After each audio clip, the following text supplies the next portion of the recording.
I'm big into yoga too. I love yoga. The only downfall of yoga is there's no pulling involved. So like if you're big into yoga, and whether you go to classes or do yoga at home, you're lacking a serious part of the strength in your body. It's an imbalance, if you will. Like yoga is all front body pushing, whether it's plank, chaturanga, lots of front body activation, nothing in the back for the most part. So a suspension trainer for somebody that does yoga just to get some real basic pulling, just to create that balance between the front and the back side of the body, and injury prevention, if nothing else.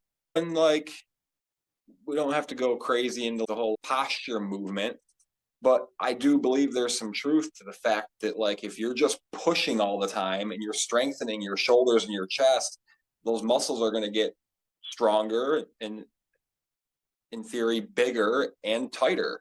So that is going to cause some compensation in your upper body, So if you don't counter that to strengthen these muscles at all, and you're just doing 10 years of yoga with no, like, no back strengthening, of course there's going to be imbalances. It's just how it goes.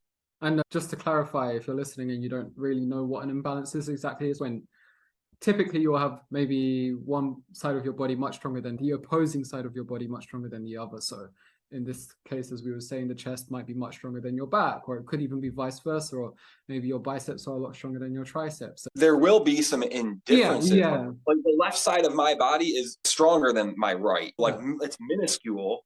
And there's certain things that I know, like if I'm doing a pull-up, maybe I'm like, oh, shoot, I think I gave a little bit more with my left, but it shouldn't be as detrimental as the examples that you're giving, like opposing body parts. Like it's like the chest is opposite, essentially, like the muscles in the back, and you just don't want those imbalances to be so drastic. It's like, if you're doing yoga 4 days a week, I'm not saying that you have to also be doing pulling exercises 4 days a week, but a little bit of helping, like, throw a little bit of love in there to those back muscles, wake them up, they're snoozing.